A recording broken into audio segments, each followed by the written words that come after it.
Perdido al sur del mundo, el archipiélago que forma las Islas Malvinas fue en 1982 testigo de una guerra impensada, en la que un país sin historial reciente en guerras enfrentaba a una de las potencias más grandes del mundo. Las batallas se llevaron en tierra, en el mar y en el aire. El mundo se llevó varias sorpresas, pero definitivamente la batalla aérea se llevó gran parte de las miradas. Las arriesgadas maniobras de la aviación argentina y los inéditos modos de ataque hicieron que luego de esta guerra los protocolos de defensa naval cambiaran para siempre. 1982 Malvinas, la guerra desde el aire. Por 150 años los reclamos se realizaron de forma pacífica y diplomática. Sin embargo, en 1982, Argentina decide recuperarlas por la fuerza. Como respuesta, Inglaterra hace zarpar a la flota más grande que enviara contra un objetivo desde la finalización de la Segunda Guerra Mundial. La Royal Navy y sus modernos Harrier enfrentarían a la aviación argentina y bombardearían objetivos terrestres en las islas. Estaba a punto de gestarse uno de los enfrentamientos más espectaculares de la aviación moderna. Los Sea Harrier y los Harrier GR-3 llegaban a la zona de conflicto con el objetivo de dominar la batalla aérea. La mayor ventaja de estos cazas es que despegan verticalmente gracias a sus toberas direccionables. A la enorme experiencia de los pilotos británicos en combates aire-aire, se sumaba que llegaban armados con el misil americano Sidewinder IM-9L, capaz de alcanzar a su blanco, aun siendo lanzado desde cualquier posición.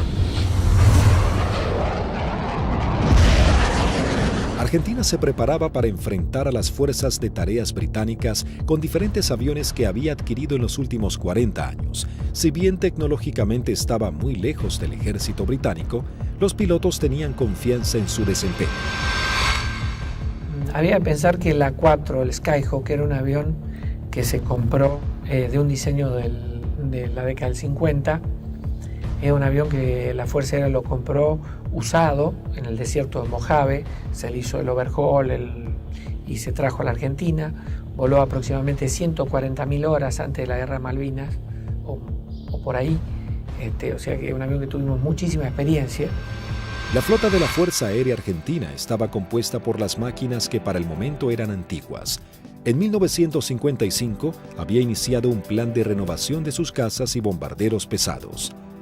Los primeros que habían llegado al país luego de implementar esta política fueron los bombarderos Canberra, que para aquel momento contaban con un sistema de armas de vanguardia.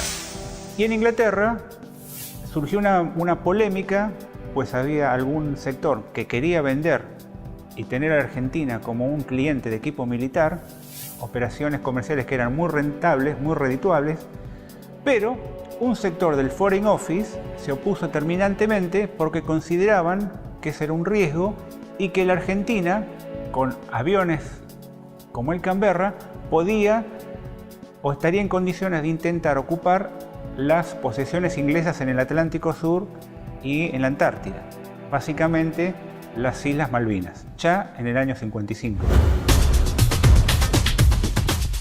La mayoría llevábamos muchos años en la unidad, habíamos tenido un adiestramiento muy bueno, muy adecuado. Para nosotros esto era como participar en uno de los tantos ejercicios que se hacían, ¿no es cierto?, en esa época, y se simulaban operaciones reales, con lo cual teníamos un adiestramiento muy bueno y aparte un conocimiento mutuo entre las tripulaciones muy bueno, ¿no es cierto?, y aparte un espíritu realmente que... En la década de los 60, la Fuerza Aérea adquiere el cazabombardero A4 Skyhawk de manufactura americana. La Fuerza Aérea Argentina comenzó a recibir sus primeros A4 en 1966 y en 1974 se adquirió un nuevo lote de 25 Skyhawks A4C. La Fuerza Aérea Argentina también contaba con un avión de combate de fabricación nacional, IA-58 Pucará. Una docena de cazas a reacción Mirage 3 que habían sido adquiridos con la finalidad de proveer defensa aérea a la ciudad de Buenos Aires también estaban al servicio de las batallas aéreas. 39 aviones Dagger de origen israelí, su principal función era la cobertura aérea y el bombardero. En 1972, la aviación naval argentina adquirió un lote de 16 Skyhawks A4Q, que fueron destinados a la tercera escuadrilla de caza y ataque con asiento en la base aeronaval de Comandante Espora. La tercera de caza y ataque con Skyhawk había desarrollado numerosas técnicas o tácticas propias para atacar naves a mar abierto. Era una unidad desde ese punto de vista muy experimentada y reconocida inclusive por su capacidad. Estos Skyhawks, a diferencia del A4B y C, se caracterizaban por ser un sistema de armas capaz de operar desde el portaaviones argentino 25 de mayo. Pero para finales de 1981, los veteranos Skyhawks habían llegado al límite de la vida útil y la escuadrilla estaba a punto de pasar a retiro. Estaba pasando la escuadrilla por uno de sus peores momentos de la historia. Mejor dicho, el peor momento de la historia. 7 de los 10 aviones que contaba la escuadrilla estaban fisurados. Y eso significaba el cambio de las alas para poder seguir volando con seguridad. Algunos se pudieron cambiar, 2 de ellos se cambiaron el ala, pero los otros, los menos afectados, volaron con el larguero fisurado durante todo el conflicto. Y con respecto a los cohetes eyectores de asiento, también se ordenó que mientras durasen las operaciones no se iban a considerar vencidos esos cohetes, así que volamos con los cohetes de eyección vencida. Así que el material nos encontraba a principios del 82 con solamente 3 aviones en servicio y que podían volar gracias a que la Fuerza Aérea nos había facilitado en préstamo 3 cohetes eyectores de asiento. Eso sumado a las falencias que ya se veían arrastrando de a tiempo, como los cañones de 20 milímetros que se trababan y que nunca fueron cambiados como pedíamos por los cañones DEFA de 30 milímetros que tanto éxito habían tenido los israelíes con su incorporación. Siempre tuvo apoyo la escuadrilla, pero llegaba un momento de transición. La incorporación de los aviones superestandar significaba que se iba a dejar de operar este sistema de armas, donde una escuadrilla que se estaba formando recibía todo el apoyo y la otra escuadrilla que estaba cerrándose de alguna manera. Finalmente, la Armada Argentina acababa de adquirir una nueva tecnología francesa, el cazabombardero embarcado Super Étendard, capaz de lanzar el misil AM-39 Exocet concebido para ataques a unidades de superficie. La segunda escuadrilla de ataque, aeronaval de caza y ataque equipada con Super Étendard, era una unidad de elite de alta tecnología, pero que recién estaba recibiendo sus aviones y tenía como tarea desarrollar y aprender a utilizar este arma que era muy potente y que no tenía equivalente en la región. También se contaba con un lote de cazas a reacción Air Macchi 326GB y Air Macchi 339, que tenían la capacidad de poder operar en terrenos desfavorables y pistas cortas. La Operación Rosario, cuyo objetivo fue recuperar el control argentino en las Islas Malvinas, se llevó a cabo en las primeras horas del 2 de abril de 1982. Un grupo de comandos anfibios de la Armada Argentina desembarcó en las islas, redujo a la pequeña guarnición británica y tomó posesión del gobierno. El 2 de abril de 1982 estaba destinado en la 5ª Brigada Aérea, en el grupo 5 de caza, y a las 7 de la mañana, en la presentación normal que hacíamos todos los días, nos enteramos que habíamos recuperado nuestras Islas Malvinas. El 2 de abril, cuando fui hacia la escuadrilla, cuando ingresé, ahí me enteré que habían tomado las Malvinas. Una sensación de incertidumbre. Así que me encontraba de oficial de guardia y en ese momento recibo la noticia de la toma de Malvinas. Me tomó totalmente de sorpresa. Bueno, yo pertenecía al escuadrón 1A4C, que tenía su asiento en la ciudad de Mendoza. Estábamos haciendo unas prácticas en la base de Río Gallegos. Era una práctica usual que tenía la Fuerza Aérea en aquellos años de desplegar escuadrones, se llamaban escuadrones móviles, al sur de nuestro país, como para que todo el personal estuviera adiestrado y conociendo un área de un posible conflicto.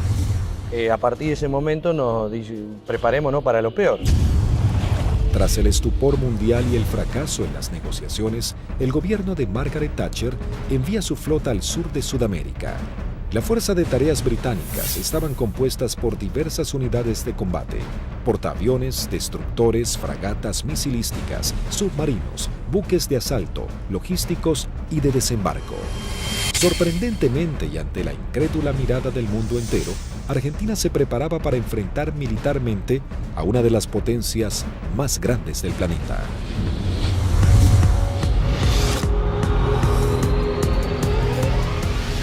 Los pilotos argentinos tuvieron un veloz entrenamiento para aprender a neutralizar objetivos navales sin ser derribados.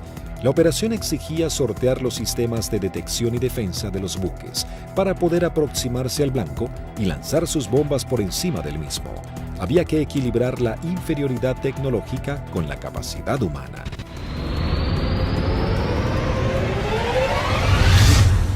Empezamos a buscar la forma de suplir todas las deficiencias que en ese momento contaba el medio aéreo nuestro, que era la 4 Skyhawk. Y obviamente no teníamos contramedidas electrónicas para afectar tanto los radares como los lanzadores que poseían los británicos.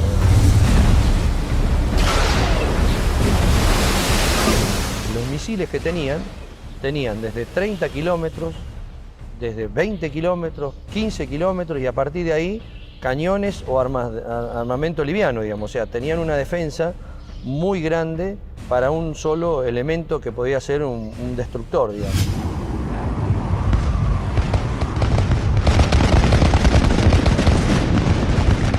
Entonces determinamos, con ayuda también de la Universidad del Sur, cuáles eran los niveles de vuelo que teníamos que realizar para poder volar bajo el lóbulo y no ser detectados por el radar. Eso nos dio a qué altura teníamos que estar en función de la distancia a donde podíamos encontrar el blanco. Y en la última parte, ya desde unos 50 kilómetros del blanco, teníamos que volar por debajo de los 15 metros, bastante pegados al agua, para no ser detectados por ese lóbulo. Dentro de los 20 kilómetros ya nos tomaba. Pero esa demora impedía que los sistemas de armas dirigidos por radar pudiesen apuntarnos con mayor anticipación y eso evitaba de alguna manera o demoraba la posibilidad de ser derribados.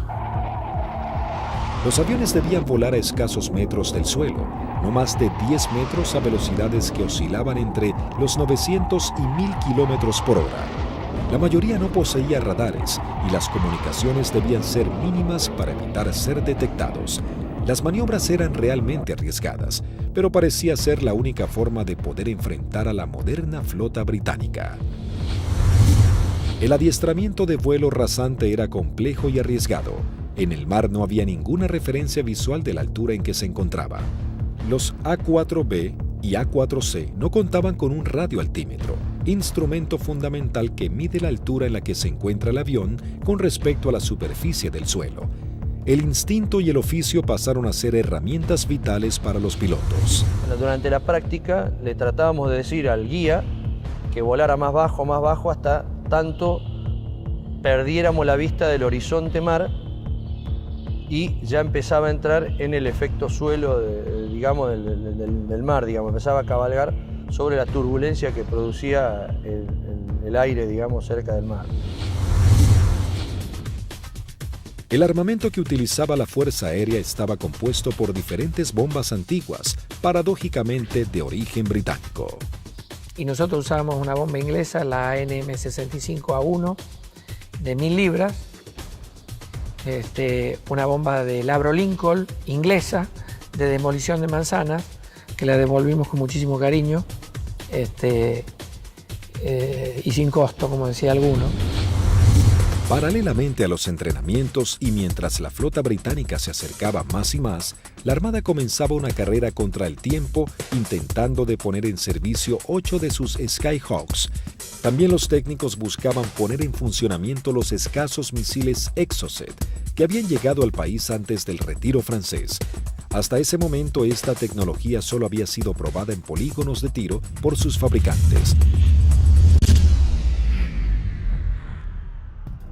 Nos dan la orden de la posibilidad de poner a punto el diálogo entre lo que era el sistema nuevo del super estándar con el misil M39. Cuando conectamos todo aquí en el país, el sistema no funcionaba porque era un avión con un corazón de la época del 80 con las valijas de test que eran de la época del 70. Había ingenieros que se dedicaban a desglosar todo lo que era la parte matemática, cómo traspasar distintas informaciones, y algunas de las cosas también se hicieron por ensayo y error. Se iba buscando como un candado a combinación, ¿no? Se iba buscando número por número hasta llegar al número ideal que el misil pueda leer la información del avión. Y bueno, eso nos llevó un tiempo, hasta que un día la valija que reemplazaba al misil nos da que el misil había salido y que todos los parámetros que habíamos colocado estaban incorrectos. Eso ya nos daba un alto porcentaje de seguridad de que el misil por lo menos recibía la información correcta.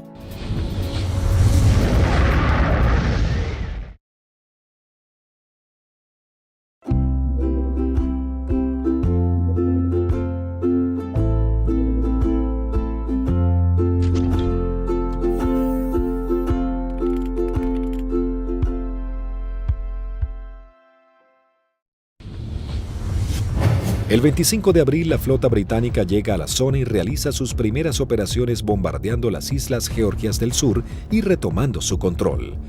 5 días después, el 1 de mayo, tiene lugar el inicio de los enfrentamientos en las Islas Malvinas y comienza la batalla aérea.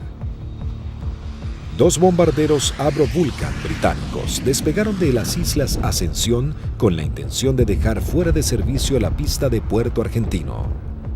Al enterarse de la noticia en los aeródromos de Río Gallegos, Río Grande y San Julián, las secciones interceptoras se preparan para entrar en acción. 2 Dagger de la primera sección de Río Gallegos regresan al continente sin haber encontrado ningún objetivo. Una segunda sección de Dagger de la base de Río Grande es la primera en hacer contacto con aviones Harrier británicos. Al despegar hicieron contacto con el radar Malvinas, operado por la Fuerza Aérea Argentina.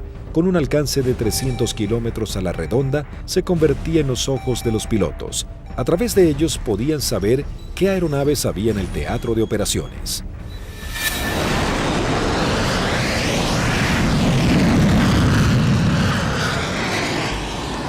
Tienen 2 pichones para ustedes a 120 millas náuticas, 20 grados firme.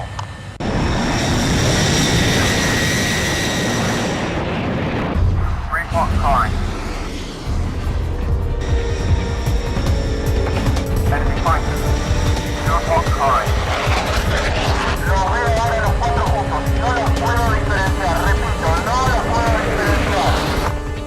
Los 4 interceptores comienzan a dar giros buscándose unos a otros, los argentinos con 22.000 pies y los Harrier 4.000 pies más abajo. Ahora los tienen a 9 millas de frente y a 1 milla al costado derecho.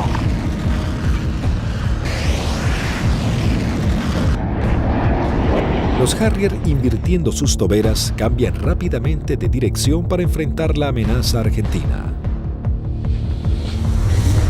Ahora los Harrier están enfrentados a ustedes, repito, están enfrentados. Los Harrier se niegan a tomar altura para enfrentar a los argentinos, ya que los Dagger tienen un mejor desempeño en altura. Tampoco los argentinos descienden a donde el Harrier corre con ventajas. Por esta razón no se produjo combate alguno. Esa misma tarde se produce la primera baja cuando el primer teniente Ardiles, en uno de los Dagger, armado con misiles Chaffir y cañones, pone rumbo solitario a las islas. Dirigido por el radar Malvinas, aún Eco se acerca a su misión, sin saber que en realidad se aproximaba a una trampa mortal. Lo que erróneamente el radar detectó como un objetivo eran 2 Sea Harriers en formación cerrada. Al descubrir la amenaza argentina, uno de los Sea Harrier se coloca como señuelo, mientras el otro maniobra para colocarse por detrás.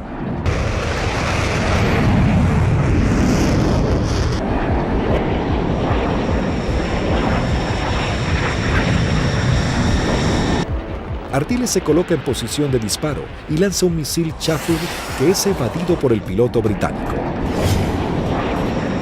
En esos segundos decisivos, el segundo Harrier logra colocarse detrás del avión de Ardiles y acciona su disparador lanzando un misil contra el Dagger. El piloto argentino no pudo eyectarse. Tras patrullar la línea de la costa, 3 Dagger de la base aérea de San Julián prosiguen hacia Puerto Argentino. Antes de llegar se encuentran frente a 3 buques británicos que están bombardeando el área. El destructor y las 2 fragatas abren fuego contra los aviones argentinos sin poder alcanzarlos.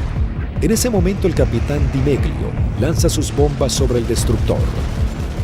Luego los Dagger inician el escape mientras una patrulla de Harrier va a su encuentro.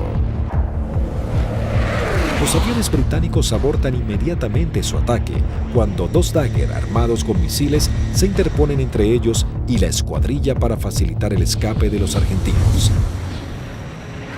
El 1 de mayo habían comenzado las hostilidades y ambos bandos mostraban todo su poderío y el valor de sus pilotos. Era el bautismo de fuego para la Fuerza Aérea Argentina.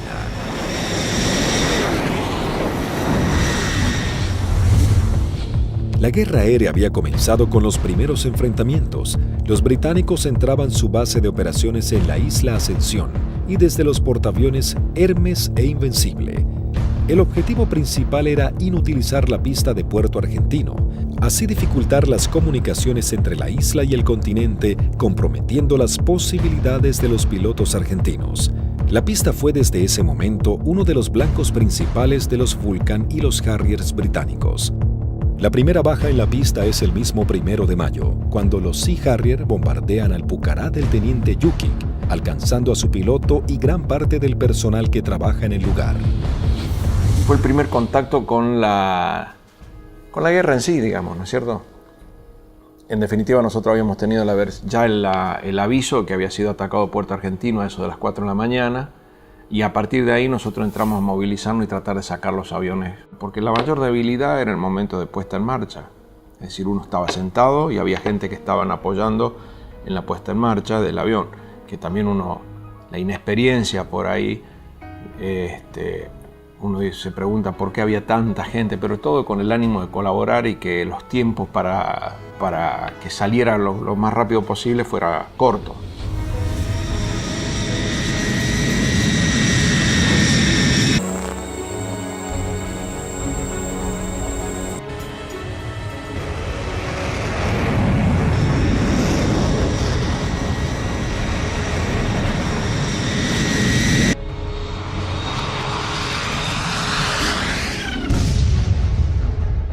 Desde armeros, de suboficiales técnicos, electricistas, todo dando vueltas alrededor del avión, que casualmente, desgraciadamente, es el avión donde impactan y casi todos ellos fallecen.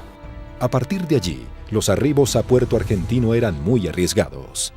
Entonces llegamos a Puerto Argentino el 17 de mayo al atardecer. Y me sorprende cuando llegamos porque no hay nadie recibiéndonos. Aeropuerto fantasma, no había absolutamente nada. Veía el cráter, estaba lleno de esquirlas, y mientras estaba mirando eso, de pronto veo una camioneta que se empieza a acercar a la distancia de la cabecera opuesta. Para la camioneta, se baja un conscripto y me dice: corra jefe, que hay alarma roja. Y empezamos a sentir ruidos de turbinas y se aproximan 2 Harriers. Y habríamos hecho unos 30, 40 metros cuando miro a la derecha y explota una bomba en la cabecera 26, un poco más alejada, unos 100 metros de la cabecera 26. Los Harrier pasaban, hacían la PAC, la patrulla aérea de combate en San Carlos, y a la vuelta con una bomba de 1000 libras en el medio, tiraban la bomba y se volvían. O sea que la cantidad de alarmas rojas era muy abundante. El 2 de mayo, el submarino nuclear británico Conqueror hunde al crucero Ara General Belgrano. En la operación mueren 323 marinos argentinos. La guerra había comenzado de la manera más cruda para Argentina.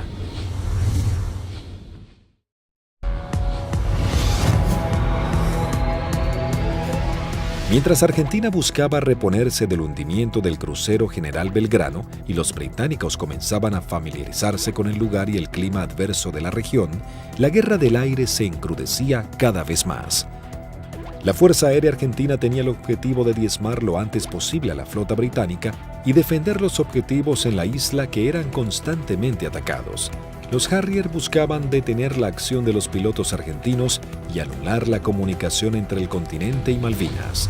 La aviación naval contaba con que los servicios británicos de inteligencia habían descartado el uso del misil Exocet después de que el personal técnico francés se retirara de Argentina al inicio del conflicto.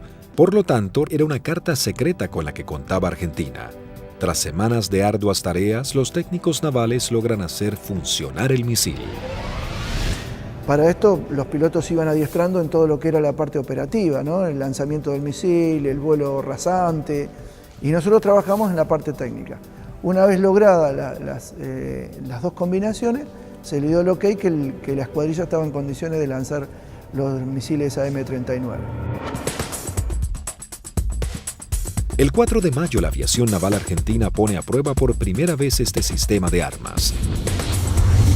La segunda escuadrilla de caza y ataque monta una misión con 2 Super Etendard y un avión explorador Neptune y el apoyo de un reabastecedor Hércules de la Fuerza Aérea Argentina.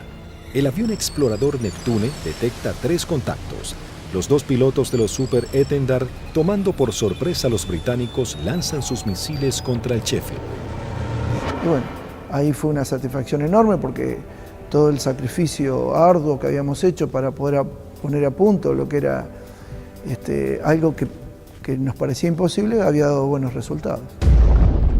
La aviación naval argentina lograba hundir el primer buque británico y se convertía en pionera en la utilización de esta tecnología.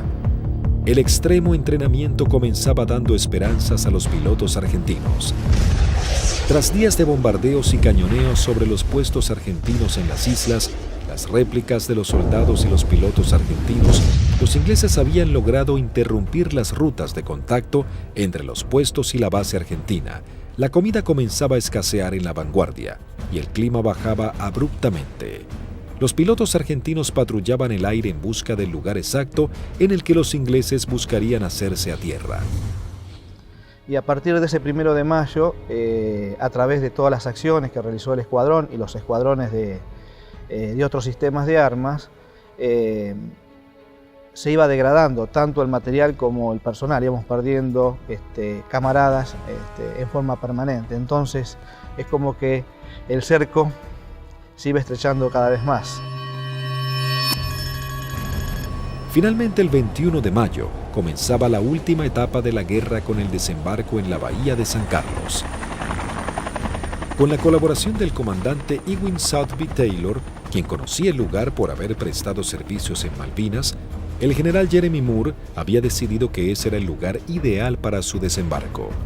Los primeros avances de las lanchas de desembarco habían sido positivos. El lugar no estaba minado y parecía que sería un arribo relativamente sencillo. Pero con las primeras luces de la mañana, el teniente primero Carlos Daniel Esteban visualiza uno de los barcos y da aviso. Una Hermaki 339 de la aviación naval realiza un vuelo de reconocimiento por la zona.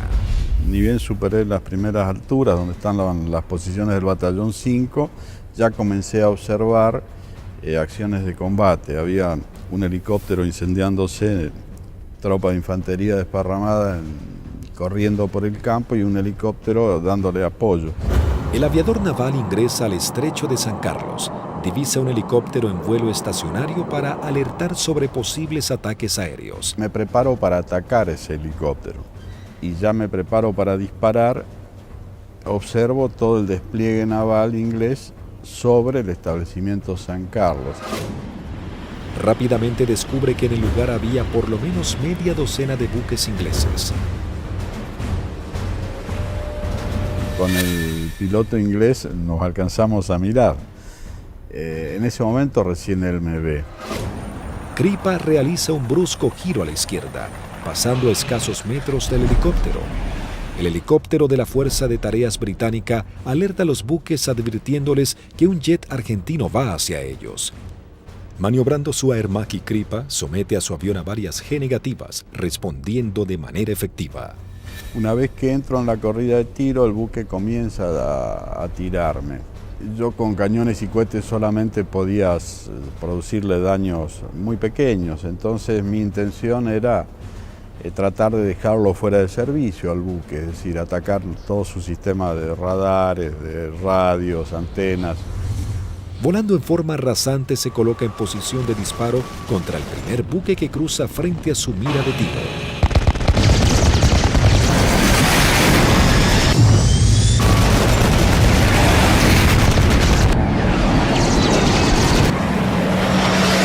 Tuve que recobrar muy fuerte mi avión con mucha fuerza para no pasar y cortar sus antenas.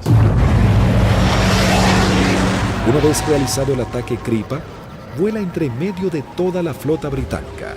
Las unidades ni los efectivos abren fuego por temor a impactarse entre ellos y el piloto argentino logra escapar. Entonces voy escapando sobre la península esta hasta salir del alcance de tiro de ellos y de ahí teóricamente tenía que volver.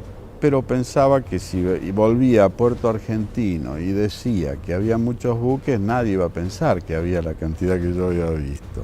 Así que hice una órbita en ese lugar y en el anotador de rodilla que teníamos hice un croquis, posicionando los buques que yo vi en ese momento. Escuchamos que se aproximaba el Kripa con el avión. Yo cuando voy aproximándome pedí que fueran preparando armamento. Cortó motor y el avión seguía desplazándose cuando ya se había bajado y ahí comentó todo lo que había visto, muy a las apuradas obviamente. Me cargan en una camioneta y me llevan al comando a que yo pase la información que tenía. Tras su arribo al aeropuerto de Malvinas y pasar un informe detallado de la situación, todas las unidades aéreas de la Armada y la Fuerza Aérea Argentina se preparan para realizar ataques a los objetivos navales que se encuentran en la zona de desembarco. 30 minutos después llegó el primer ataque del continente compuesto de una formación de 6 Dagger. El objetivo es el Antrim. Una de las bombas no estalla y queda alojada en la popa de la embarcación. Así logran dejarlo fuera de combate. En este ataque también es averiada la fragata Broadsword con disparos de cañón.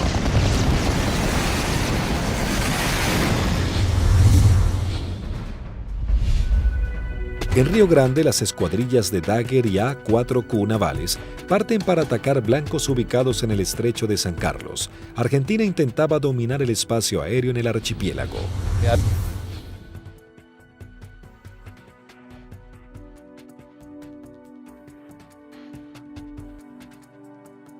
Dos secciones reforzadas. Yo salí con el teniente Márquez y el teniente Arca y el sublíder era el teniente Rótolo con el teniente Lecuri y el teniente Silvester.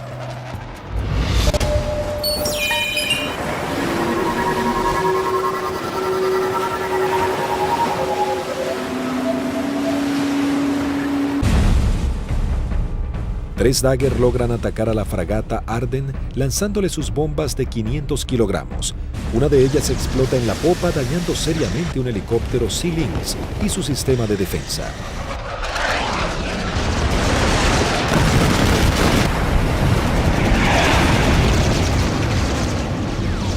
En ese instante, 3 A-4Q navales se aproximan en vuelo rasante a la bahía Ruiz Puente en búsqueda de algún blanco.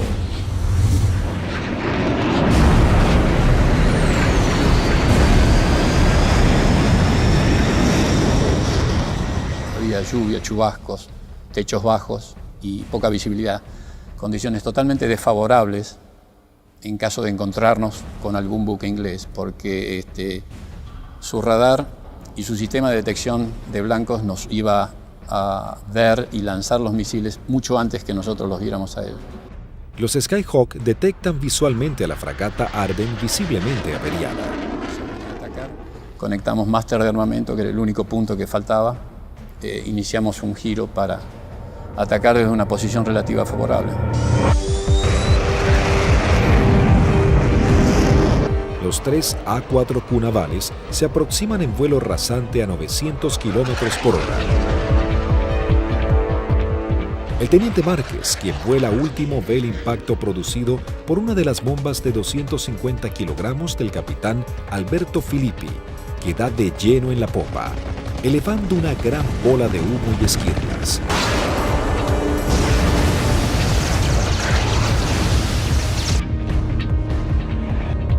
Comienzo un giro hacia la izquierda y le digo a mis numerales que nos escapamos por la misma, quiere decir que regresamos a base por la misma.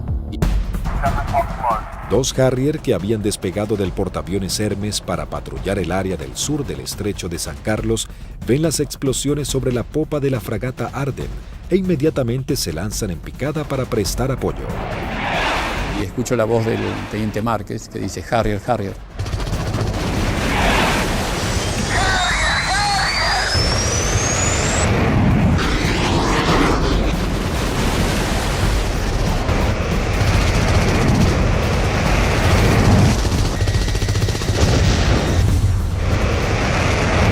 Mientras el otro Harrier va tras el A4Q del capitán Filippi y le lanza un misil Sidewinder.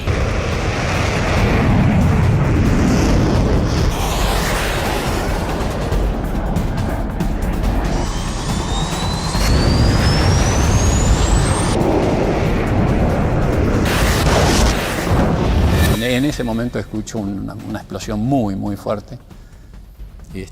Se sacude todo el avión, empieza a encabritarse con la nariz hacia arriba y girando hacia la derecha.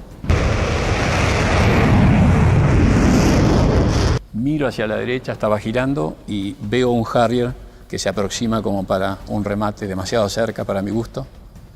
Entonces le digo a la división, me dieron, me eyecto, estoy bien. Una fuerte explosión, un golpe muy fuerte en todo el cuerpo, me desmayo. Cuando recupero el conocimiento estaba descendiendo en paracaídas sobre el estrecho de San Carlos. El impacto fue bastante más fuerte de lo que yo me hubiera imaginado. Tuve suerte porque el mismo paracaídas, una vez que entro en el agua, se acuesta y el viento lo infla y el viento mismo me sacan de abajo del agua y me lleva hacia la costa, ¿no? En la costa, bueno, llegué, estaba realmente agotado.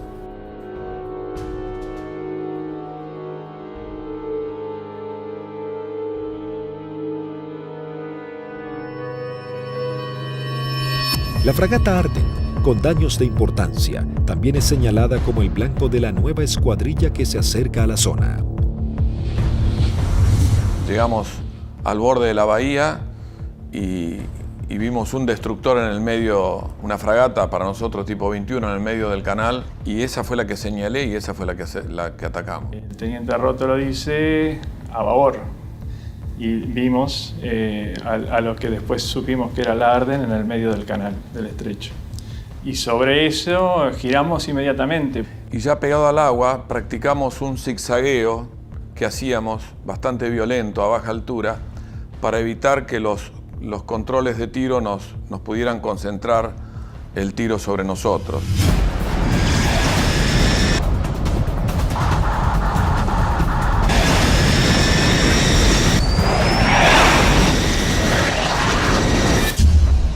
Lo que parece una eternidad antes tiene que ascender a 60 metros, 200 pies, nivelar el avión y empezar a hacer puntería si quiere que la misión sea efectiva. Yo vi que se inundaba el mar de piques y uno sigue con esa trayectoria, ya no tiene otra alternativa.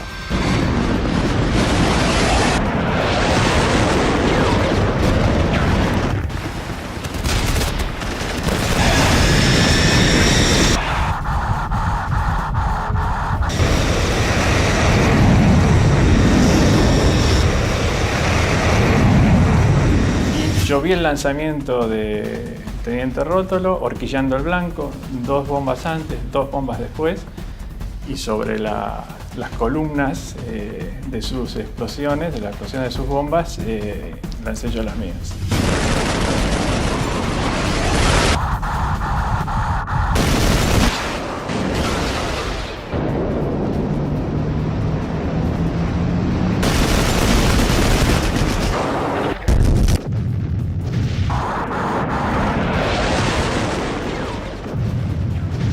mientras lanzaba, intentaba no perderlo de vista, porque de hecho estábamos con combustible muy marginal y él tenía un equipo que yo no tenía a bordo, que era el BLF, que es un equipo de navegación y que le permitía una navegación precisa. Mi seguridad de hacer el camino más corto de regreso al aeropuerto era mantenerlo a él a la vista.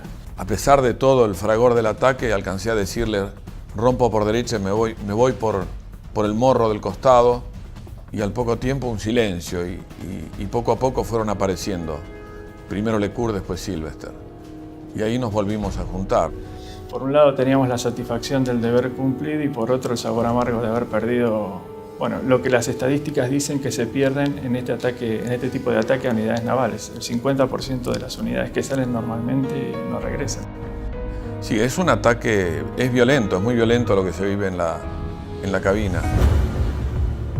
Debido a los ataques que sufrió ese día, la fragata HMS Ardent se une en las frías aguas del estrecho. Sin embargo, las fuerzas terrestres británicas preparan el avance a Puerto Argentino.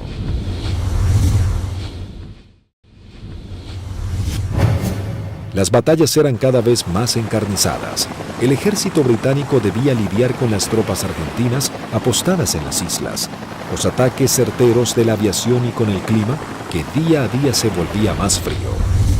El 23 de mayo se desata un nuevo ataque contra otra de las unidades de superficie claves de la Fuerza de Tareas británica. Esta vez el blanco es otra fragata clase 21, la Antelope. El primer ataque a los buques en San Carlos comienza poco después de las 9 de la mañana con escuadrillas de Skyhawks navales y de la Fuerza Aérea. Una segunda escuadrilla de 4 Skyhawks A4B de la Fuerza Aérea Argentina se abre paso a través del fuego antiaéreo y de los misiles. Los A4B a cargo del primer teniente Luciano Guadagnini y el alférez Gómez se dirigen hacia la fragata Antelope para atacarla. Guadagnini inicia su corrida de ataque, lanza su bomba y es alcanzado. El impacto deja su avión fuera de control, pero el piloto logra enderezar su A4, aunque no pudo evitar la colisión contra el mástil de la fragata. El piloto no alcanza a eyectarse antes del impacto.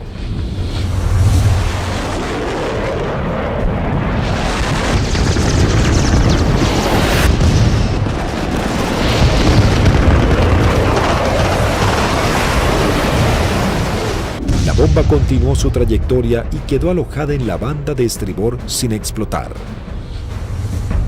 Tras la primera incursión, el ataque a la nave continúa con los A4Q navales, que se aproximan rápidamente en vuelo rasante por la isla Gran Malvina.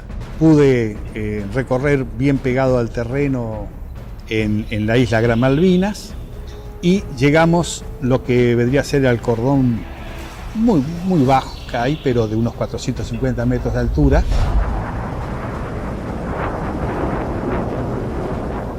Tuve que descender para poder ir hacia la altura de lanzamiento, que son unos 100 metros, y el primer buque que vi en la bahía San Carlos era una fragata de tipo 21, tenía un helicóptero en popa, recuerdo, y me dirijo hacia ella como el primer blanco que había observado.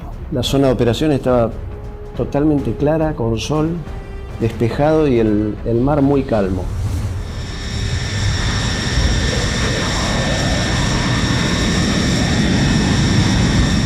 Todo era como en las ejercitaciones que siempre hacíamos con flota, un buque que simulábamos el ataque, el buque que nos apuntaba, pero esta vez en vez de apuntarnos tiraba también. Inmediatamente que entramos a la bahía, empezaron a tirar y tiraban ya de tierra, se veían los fogonazos, sobre todo de la derecha y del frente.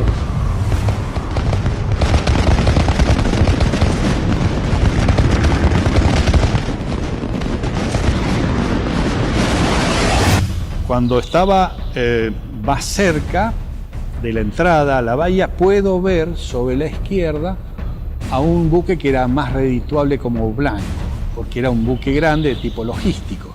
Así que cambié el arrumbamiento para seguir sobre este buque. En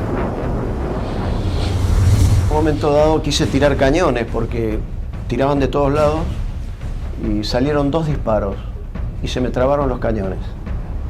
Así que me quedé con la bomba nada más. veo que desde la proa del buque sale una especie de bengala que reconozco que era un misil, y el misil era un SICAT, que venía en forma así errática hacia mi avión. Hago una maniobra evasiva, un fuerte giro hacia la derecha, algo veo pasar por el costado así de la cabina. Pero evidentemente el misil ese me había sacado en la corrida de puntería, que si bien no me derriba, logra el objetivo de que yo no pueda lanzar con mayor precisión las bombas y evidentemente mi salva fue larga. Habían borrado las matrículas de los buques, así que se veía un buque gris clarito sin poder identificar qué buque era. Cuando paso lanzo, eran 2.000 libras de peso que largaba en un instante, el avión hace una cabreada, quiere subir, impido que subo y cuando miro adelante estaban tirando de todos lados.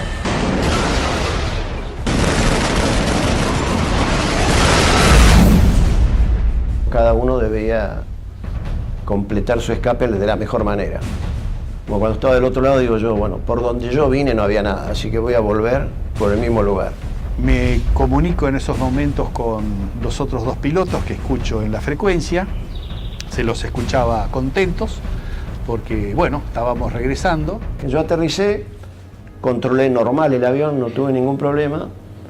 Cuando llego al extremo de pista, aterriza su bizarreta, pero él venía con las 2.000 libras de bombas, revienta una cubierta en el aterrizaje y se empieza a ir de pista. Y ahí se eyecta y, bueno, fue una eyección fallida. Termina falleciendo a raíz de la eyección.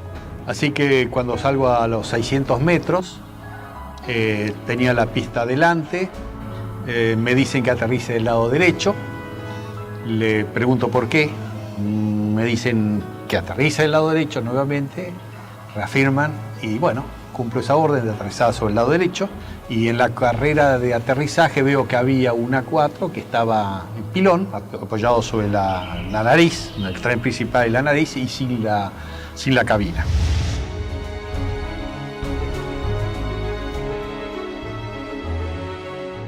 No sabíamos nada de los tres primeros y su bizarreta que acababa de morir en el aterrizaje. Aunque dañada severamente, la Antelope aún continúa a flote. Esa noche, mientras se intentaba desarmar una de las bombas, estalla. Automáticamente se produce un incendio masivo y la nave se hunde. Con los británicos en tierra, listos para marchar a Puerto Argentino, la aviación se esforzaba más y más para frustrar sus objetivos. Por las noches, los Canberra arrojan bombas pesadas para hostigar blancos en las áreas donde las tropas británicas poseen puntos fortificados de artillería, logística y puestos de mando. Se usó la táctica, digamos, del tiro a gran altura, pero auxiliado por el radar. La mayor amenaza para nosotros eran los misiles tierra-aire y las patrullas de Harrier. En la última oportunidad que tiramos sobre Monte Kent, el radar nos avisa de que se estaban acercando una patrulla de Harrier y nos fue dando las posiciones relativas, o sea, nos avisa que estaban a 25 millas, nosotros hacemos el tiro, realizamos la maniobra evasiva, a partir de allí le damos al avión la máxima velocidad posible, ¿no es cierto? Vemos que se acercan hasta 20 millas y luego empezamos a perder, digamos, a ganar distancia con respecto a los Harrier, con lo cual esa fue una amenaza concreta que no llegó a acercarse a la distancia de tiro. Con las primeras luces de la mañana del 25 de mayo, el mayor ataque de la aviación argentina comenzaba a gestarse. El almirante Woodward, jefe de la Marina Británica, previendo la situación, rápidamente despliega sus unidades para sostener los ataques. Los observadores navales argentinos mantienen actualizada la posición de los buques enemigos mientras las escuadrillas llegan a la zona. En el continente, los dos Super Étendard de la Armada Argentina preparaban los misiles AM-39 Exocet para un segundo ataque sobre la flota británica con un rumbo de acercamiento diferente para lograr una mayor efectividad.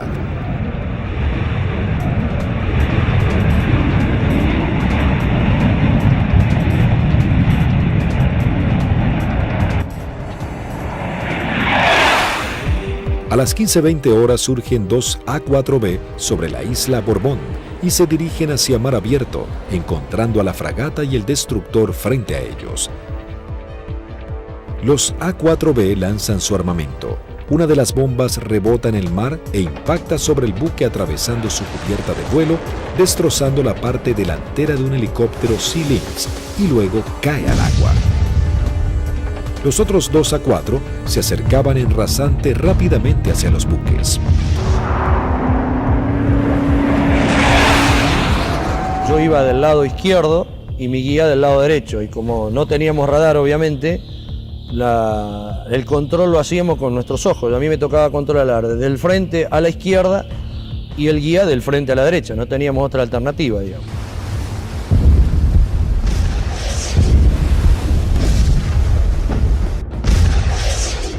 Y le digo, a la izquierda están, así como estaba mirando, le digo, a la izquierda están al guía, y saco la vista y lo miro para ver qué iba a hacer. Acuérdense que nosotros veníamos bien pegados al agua, rasante. Veo al guía, lo miro, y la maniobra que hace él es instantánea. Cuando escucha una sugerencia que le digo, a la izquierda están, pone viraje a la izquierda violentamente buscando el blanco. Inmediatamente el guía pone viraje brusco a la izquierda, dejando sin opción a Barrio Nuevo de tener que elevarse para esquivarlo entrando en el área de tiro del radar, que al estar en automático, inmediatamente lanza un misil Sea Dart. Escucho a la otra escuadrilla, Carballo, que dice el misil, el misil, el misil. Y Rinque, que venía atrás, le dice, no se preocupe que va por otro lado.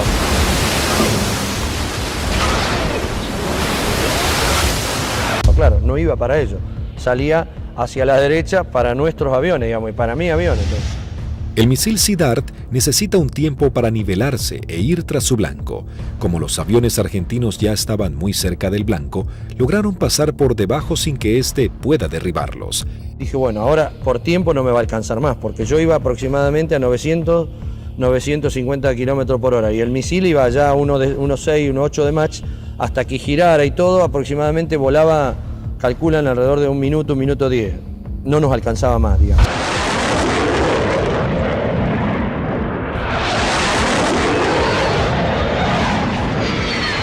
Yo lo veo al guía porque le iba formando un poquito más atrás, unos 50, 100 metros más atrás, y veo perfecta las bombas cuando la lanza y impactan a no más de 1 metro del agua.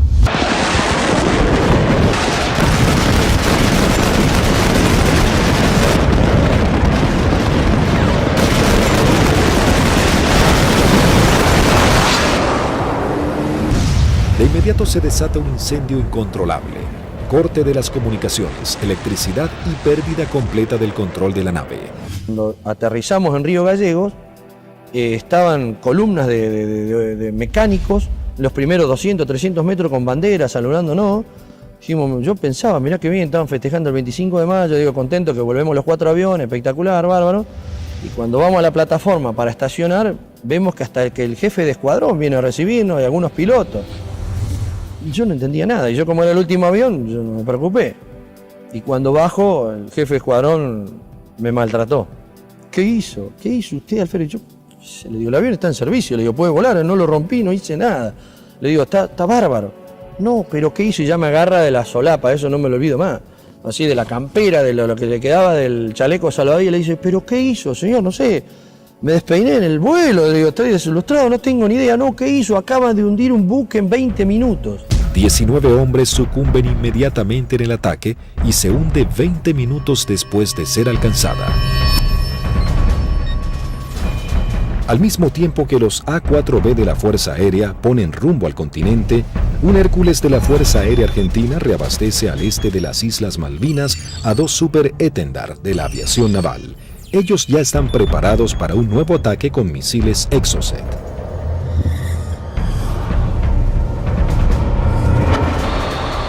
A unos 60 kilómetros de la flota británica, los Super Étendard detectan varios ecos en sus radares. Eligen los más grandes y mientras toman altura de lanzamiento, los datos son transmitidos a sus misiles de manera automática.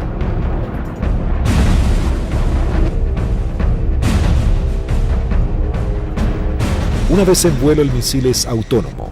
ya tiene los datos del objetivo cargados en su memoria y se dirige a casi el doble de la velocidad del sonido a escasos metros del agua.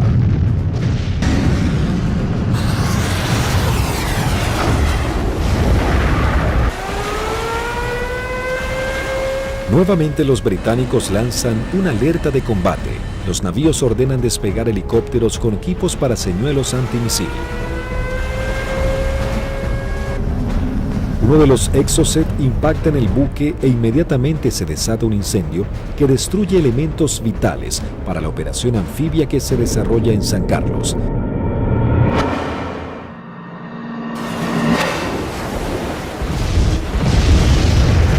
El buque es abandonado y se hunde unos días después. Si bien el daño infligido sobre la flota británica era considerable, cada vez la resistencia argentina estaba más doblegada en las islas.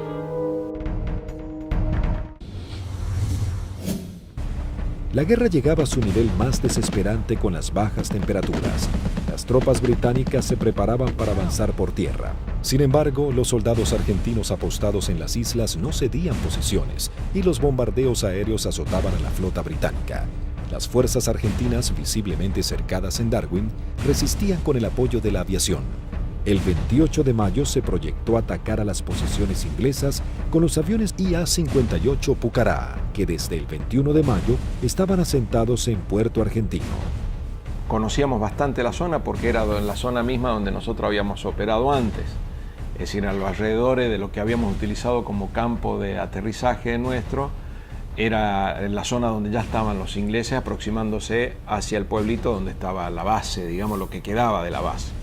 Yo alcanzo a ver algo que se mueve, levanto y hago una ráfaga de cohetes, siento una voz en la frecuencia de mi radio que me dice desde tierra, en Darwin, siga tirando que están ahí, siga tirando que están ahí. Y ahí empiezo a sentir dos disparos también que me empiezan a impactar en el avión. El Pucará, si tiene alguna cosa, es la maravilla del gran poder de absorción de impactos, digamos, porque la manera que yo sentía que me pegaban, digo, me van a desarmar el avión.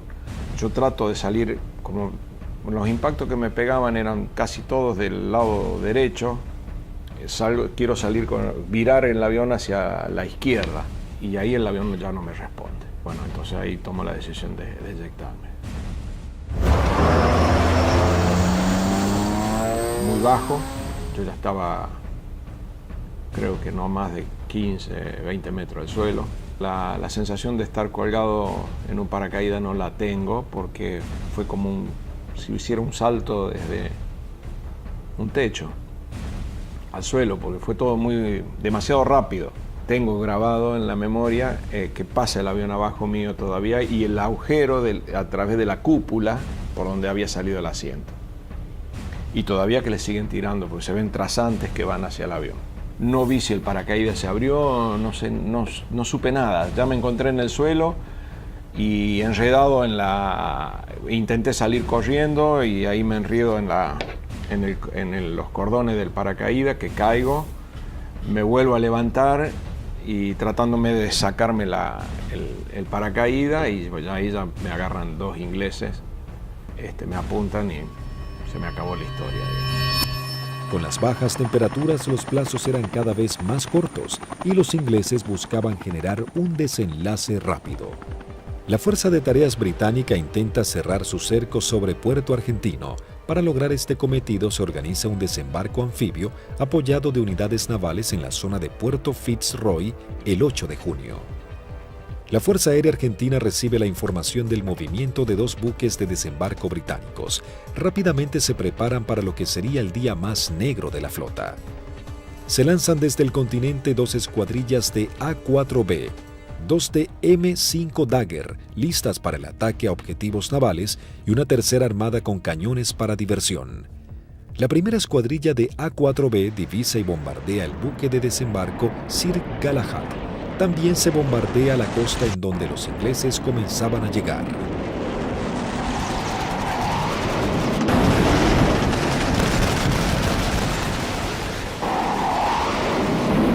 La Fuerza Aérea Argentina, sabiendo que ha logrado impactar en los buques de desembarco, redobla su apuesta y envía una escuadrilla de A-4C y 2 A-4B para bombardear las posiciones terrestres en la cabeza de playa.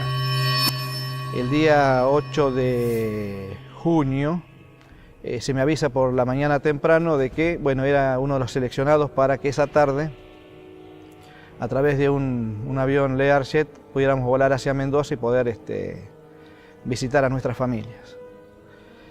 Pero claro, antes de poder alcanzar esa meta había que realizar una misión, entonces todo cambia un poquito el ángulo de cómo uno está viendo esa misión.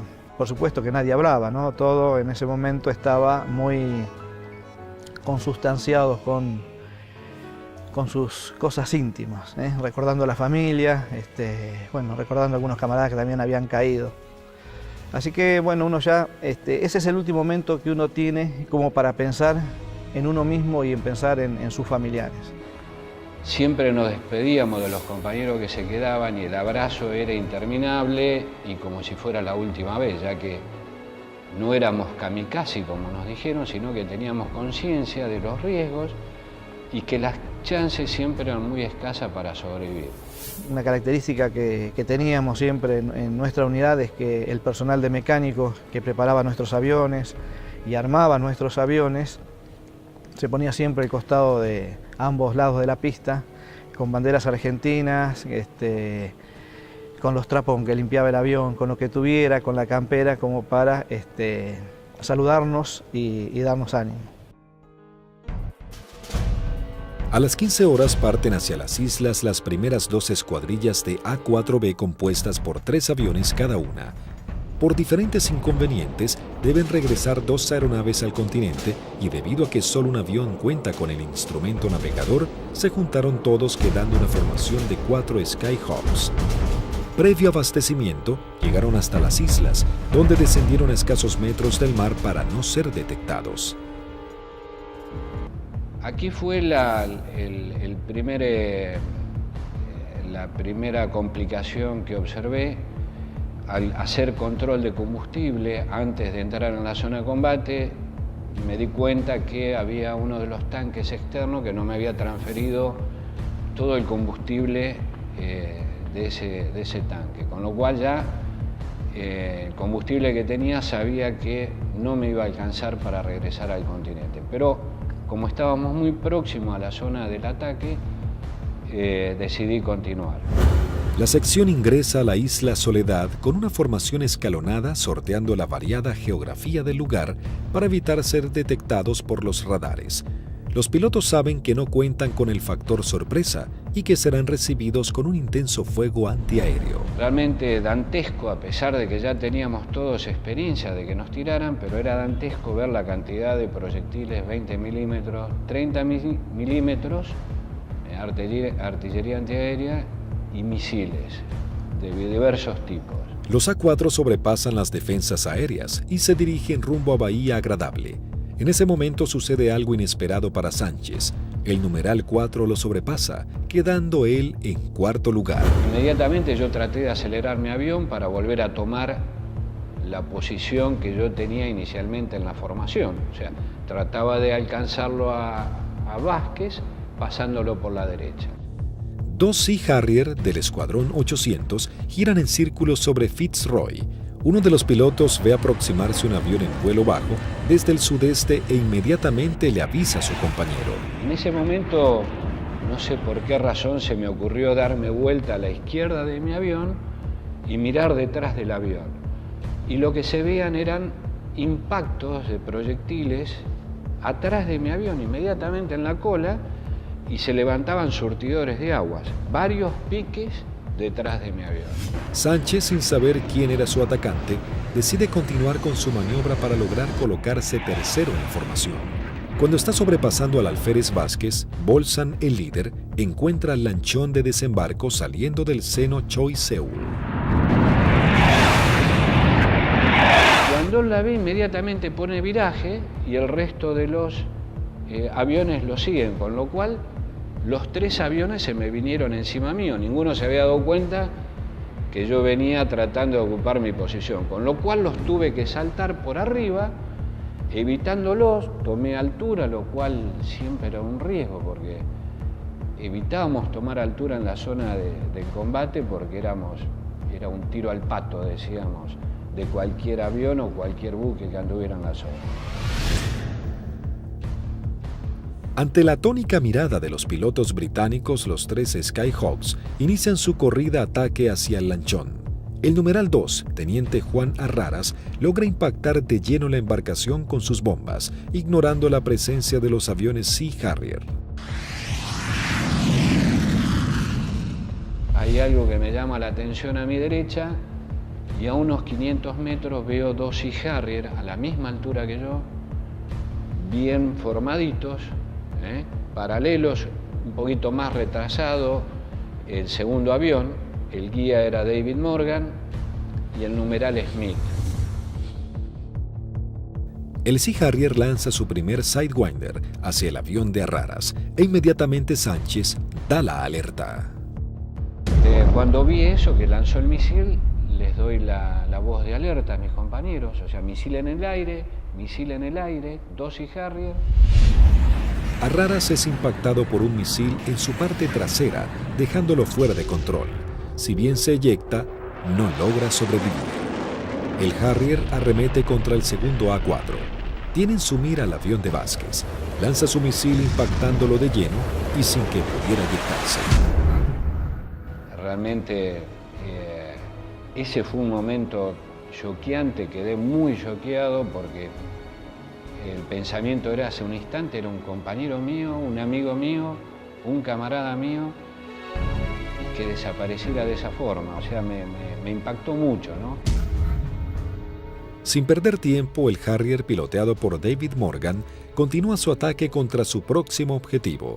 Las maniobras evasivas del avión del primer teniente Bolson no logran evitar el misil. Su piloto tampoco logra sobrevivir a la explosión.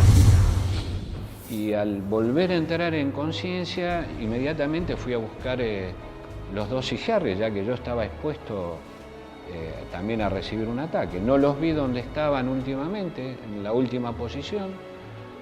Se me ocurrió mirar para arriba y ahí es que veo un Sea Harrier que empieza a hacer, baja su nariz para iniciar el ataque a donde yo estaba en ese momento posicionado. Tras el ataque, el único A4 sobreviviente, en inferioridad de condiciones para entrar en combate, decide desprenderse de todo el peso extra y emprender un escape pegado al mar acompañado de maniobras evasivas. Estaba realmente muy estresado, muy choqueado, con lo cual había cosas que estaba descuidando, entre ellas el combustible. Cuando me di cuenta, realmente no me alcanzaba para llegar, excepto a Puerto Argentino, no llegaba a ningún lado. Lo primero que hice fue tomar altura, independientemente de que anduvieran los Sea Harrier, ya no importaba mucho. Moría de una forma o iba a morir de la otra, así que... Sánchez toma altura y reduce su potencia de motor a fin de economizar el gasto de combustible, aunque queda expuesto a cualquier tipo de ataque. Mientras tanto, la sección de A4C entraba en la zona de combate atacando el personal que desembarcaba en la costa de Bahía Agradable. Ahí nos encontramos con los barcos humeando, muy próximos a la playa, y un enjambre de hombres que estaba desembarcando y que iba trasladando todos los pertrechos hacia la playa.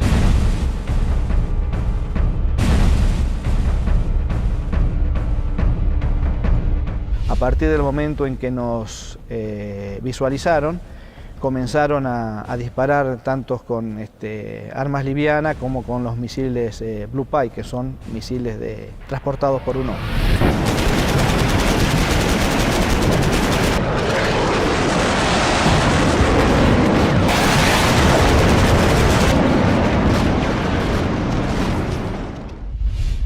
Tuve la oportunidad de esquivar 2, girando un poco el avión y poniendo pedal, tratando de evitar. Pasaron algunos por arriba y algunos por abajo.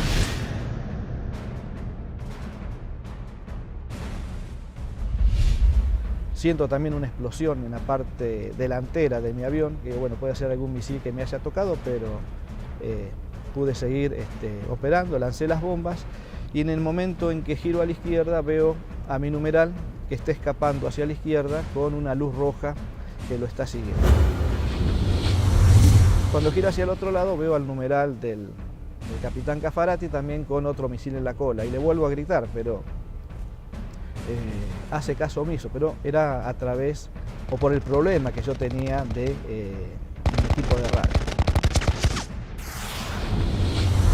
El Skyhawk del teniente Sánchez se encontraba expuesto en altura, con sus cañones trabados y sin combustible para llegar a la base. Toda su escuadrilla había sido derribada y no había sobrevivientes. De la decisión del piloto podría salvarse, caer prisionero o congelarse en medio del mar. Mientras tanto, en algún lugar sobre el océano Atlántico, el teniente Sánchez decide arriesgarse e ir en busca del Hércules reabastecedor, descartando la idea de regresar a las islas para eyectarse y ser tomado prisionero.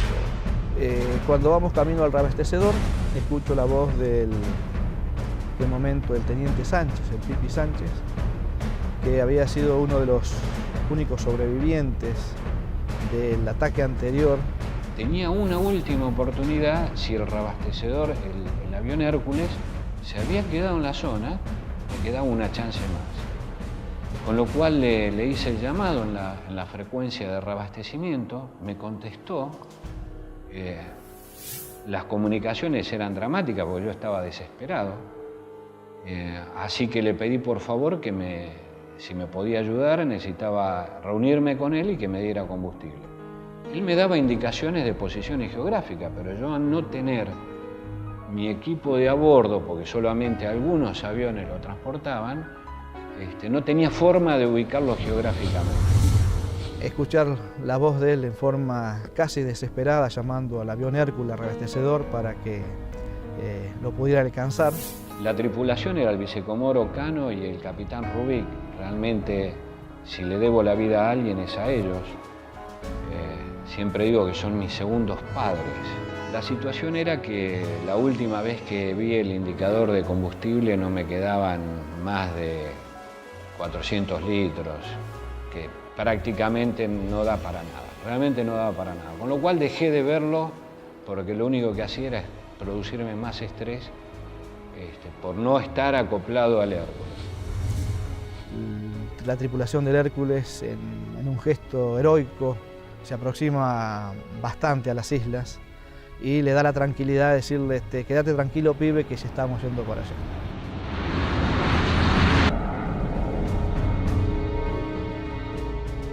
Y luego pude acoplar y me transfirieron combustible que me permitió llegar a Río Gallegos, a nuestra base. En el regreso, el brigadier Paredi observa que su indicador del nivel de aceite de su avión comienza a fluctuar. Nuevamente el fantasma de la caída en medio del océano vuelve a aparecer. Con lo cual digo, bueno, puede ser que me hayan producido alguna perforación, esté perdiendo aceite y se engrana el motor y acá me queda a mitad de camino.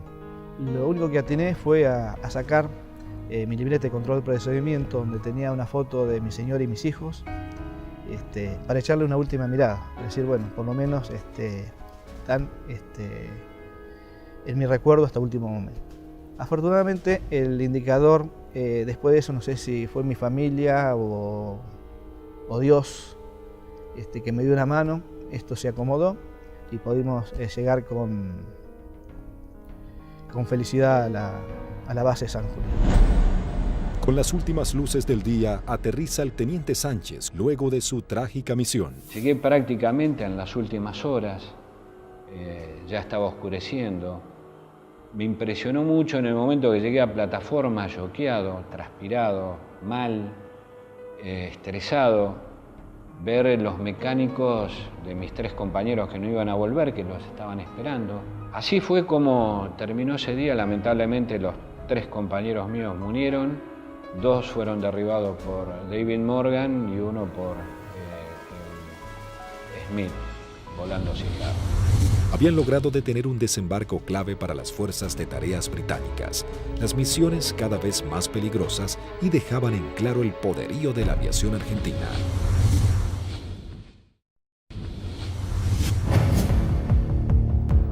La guerra terminaba, sin embargo las misiones de la Fuerza Aérea eran cada vez más arriesgadas. El 13 de junio, a horas de finalmente firmar la dimisión argentina, comienza a tomar forma un ataque que podría haber cambiado el curso de la batalla final por las Islas Malvinas. El día 13 de junio, que fue ataque objetivo terrestre, en principio cuando comenzó el conflicto del Atlántico Sur, los pilotos teníamos cierta aprehensión a los ataques a objetivos navales, ¿no? Porque la fragata tenía de todo para defenderse. Cuando fue avanzando el conflicto y llegamos ya casi a los finales y los ingleses ya tenían buenas posiciones tomadas en tierra, realmente se complicaba el ataque a objetivo terrestre porque estaban las defensas terrestres, las aéreas y encima las navales. Había que sortear todas. Pero realmente era para lo que habíamos estado preparados toda la vida y creo que esa fue una misión en la cual los ingleses estuvieron sorprendidos de cómo nosotros llegamos al corazón del Estado Mayor que estaba en Monte Dos Hermanas, al pie del Monte Dos Hermanas. 2 escuadrillas de A-4B del Grupo 5 armados con 3 bombas retardadas por paracaídas toman parte de la última misión de combate de la Fuerza Aérea Argentina. La acción es osada y peligrosa, atacar y destruir el comando del Estado Mayor británico del general Jeremy Moore, jefe de las fuerzas británicas. En esa misión volamos casi unas 350 millas, un equivalente a unos 700 kilómetros, rasante. Iban tan bajos, tan rasante, que el chorro de los aviones quedaba marcado en el agua. Entonces me resultaba más fácil seguirlos. Y ahí escuchamos al radar Malvinas, que salió en frecuencia, y preguntaba, ¿hay alguien en frecuencia? Fue la primera vez que en mucho tiempo que el jefe de escuadrilla rompió el silencio de radio, el capitán Varela, y dijo, los nenes. Muy bien, dice Radar Malvinas, yo tengo, no los tengo, pero tengo una PAC al norte, 2 aviones, etcétera, etcétera. Tengo una al sur, tengo una al oeste y tengo una al este. Le volvió a preguntar el capitán, ¿usted nos ve? El radar Malvinas le dijo, no. Entonces ellos tampoco. A las 12 horas del mediodía, las 2 escuadrillas ingresan al área de Malvinas para dirigirse a su blanco. Cuando estábamos sobrepasando el acantilado, vimos que estaba posado ahí un helicóptero, un Sea Lynx británico, que son los que lo usaban ellos como de vedores. Y yo pienso que ese helicóptero informó la posición nuestra, informó la entrada nuestra a la isla. Inmediatamente de eso el radar Malvinas empezó a dirigir al aire, dar todos los movimientos de las PAC. Todas las PAC iban concentrándose hacia el lugar de nuestra ruta. Los A-4B toman vuelo rasante máximo, en formación cerrada, pegándose contra el terreno para evadirse de los Harrier que venían a derribarlos. El jefe de escuadrilla observó un soldado inglés con su casco y su fusil que subía una colina y lo encontró de frente al avión. Evidentemente estábamos volando muy bajo. Varela iba como siguiendo el terreno, volando bajo, y por momentos se perdía de vista. Cruzamos esa pequeña loma y por delante nuestro había un campamento muy prolijo con unos shelters y una veintena de helicópteros aterrizados en ese sitio y un despliegue de gente. Los 4 Skyhawks logran sortear el terreno y llegan al corazón del Estado Mayor británico. Hasta que escucho tirar, dice Varela, tirar. Y veo ahí veo los fogonazos de los 4 bombardeos que hicieron cada uno de los aviones. Los A-4B se dirigen directamente al cuartel general y lanzan sus bombas. En medio del caos e improvisando la defensa, el general Moore escapa del ataque. pude ver el impacto de los helicópteros en marcha y el impacto de los cañones nuestros, una mancha marrón que iba pegando en cada uno de las puertas del helicóptero. Yo era la primera experiencia que tenía de haber tirado tan cerca. Incluso uno de los helicópteros despega y, digamos, nos pone el rotor de frente al avión. La segunda escuadrilla, al mando del teniente Cepeda, entra en acción realizando un segundo ataque sobre los cuarteles de mando. Cuando yo veo ese escenario, ordeno a mi escuadrilla tirar en ese lugar, ya sobrepasado el ataque de Varela, más adelante. Tiramos las bombas y bueno, vamos a salir. Yo salgo, sigo la línea de vuelo y venía un helicóptero, un Siquín, cruzando de mi derecha a izquierda. Y empecé a disparar a ojo, porque como la munición es trazante, me quedaba marcado por dónde iba la munición, entonces yo veía y movía el comando como para que barrerlo al helicóptero con la munición.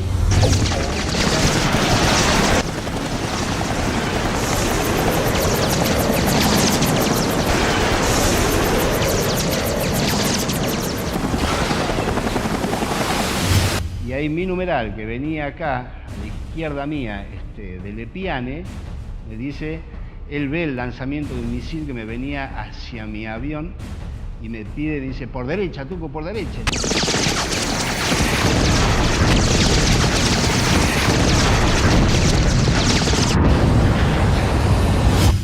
Decidimos salir en forma individual, atravesando las islas con regreso al continente por a San Julián. Los A4B emprenden su regreso al continente volando rasante. Algunos de ellos con averías deben ascender para economizar combustible.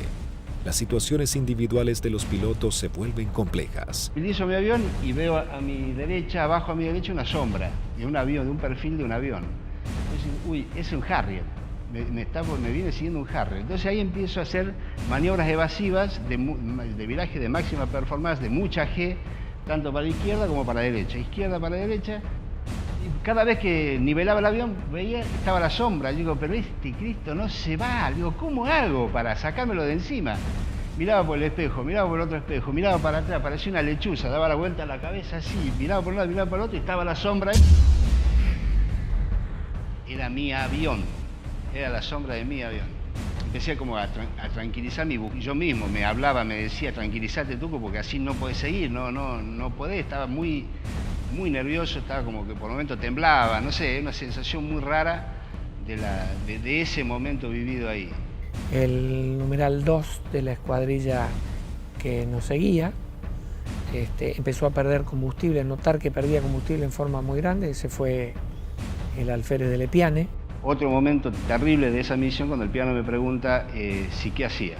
Imagínate, el alférez me dice que voy al reabastecedor o me eyecto en la isla. Una decisión que yo, por más jefe de escuadrilla que fuera en ese momento, yo no la podía tomar porque estoy decidiendo sobre la vida de un camarada y de un amigo. Era muy difícil. Dije, piano, encomendate en Dios, pedile a Dios que te ayude y decidí vos, no me lo pida a mí, por favor, decidí vos. Ya sabíamos que como estaba y con las transmisiones que recibíamos no volvía al continente, entonces le pedimos al reabastecedor que lo fuera a buscar.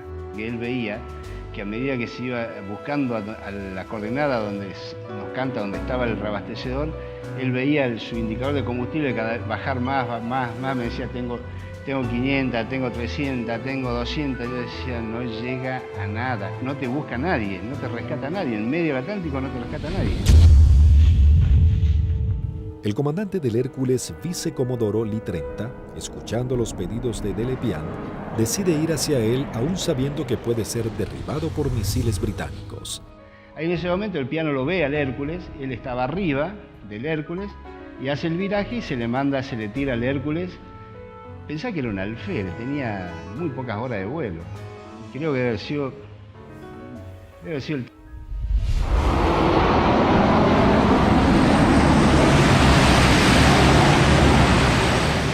Ahí el reabastecedor se arrimó a las islas en un acto de arrojo terrible, ascendió lo buscó, lo encontró,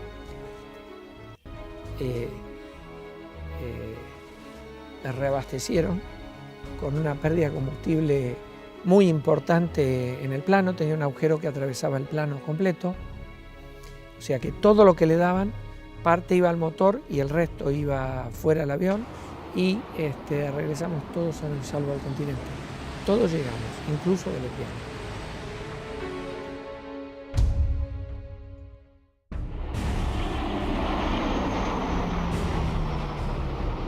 Ese fue un factor importantísimo en el desarrollo de la guerra, el tema del reabastecimiento.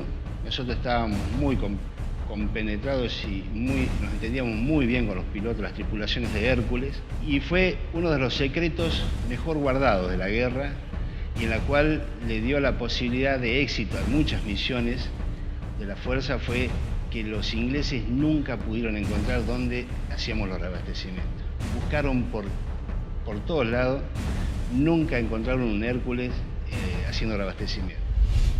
Las misiones extremadamente peligrosas en las que se embarcaban los pilotos eran los últimos actos heroicos de una guerra que ya llegaba a su fin.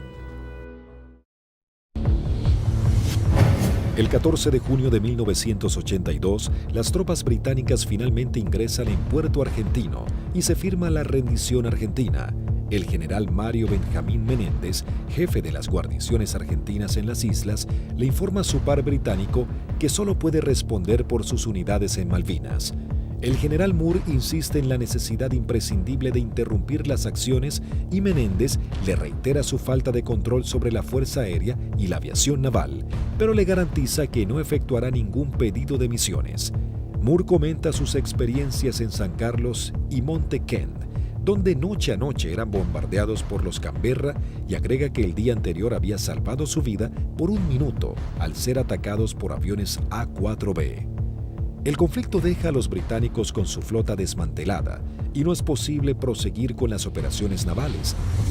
En ese momento, si alguien le pone un valor en números, y un avión que no valía más de $50.000, y una fragata CL-42 valía $550 millones puesta en el puerto. O sea que si uno hace números, realmente no resiste mucho análisis. La guerra económica la ganó la Fuerza Aérea Argentina, desde ese punto de vista, ¿no? Y la Armada con sus A4, porque eran aviones viejos que nadie calculó que tenían la capacidad de hacer el daño a una de las primeras flotas del mundo. Bueno, creo que hicimos bien los deberes. Hicimos aquello para lo cual estábamos adiestrados y creo que lo hicimos bien.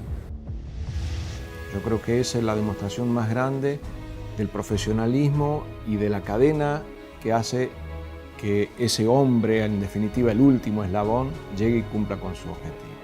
Pero hay un montón de gente atrás y que todos han demostrado ampliamente su valía y convencimiento por la fuerza y en definitiva por la nación.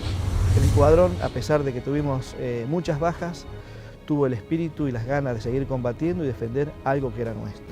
Lo realmente importante es el vínculo que uno genera con el camarada que va a entrar en combate junto a uno, que va a arriesgar su vida con uno y del cual va a depender de mí y yo voy a depender de él. La voluntad y el deseo de poder cumplir con la misión y cumplir con ese juramento que en algún momento hicimos cuando éramos cadetes, de defender la bandera y la patria hasta perder la vida. 36 aviadores de la Fuerza Aérea Argentina y 4 de la Aviación Naval Argentina perecieron en operaciones de combate y accidentes. Primero y fundamental, el mejor recuerdo para aquellos que dieron todo, que es fundamentalmente la vida de aquellos que no volvieron. Es el gran honor para mí de haber haber conocido héroes vivos. Eso yo creo que es el mayor honor que he tenido, que me ha permitido la vida. El conflicto de Malvinas dejó un sabor amargo, pero marcó la impecable profesionalidad de los pilotos argentinos, quienes con tecnologías claramente inferiores y algunas que ni siquiera habían sido probadas, lograron dar batalla y sorprender al mundo con maniobras y estrategias de combate que jamás se habían utilizado. Si Argentina la recupera, será por la vía diplomática, con inteligencia, con trabajo. Es como se lo explico a mis hijos. Malvinas, con toda la calma del mundo, significa la persistencia de la necesidad de recuperarlas.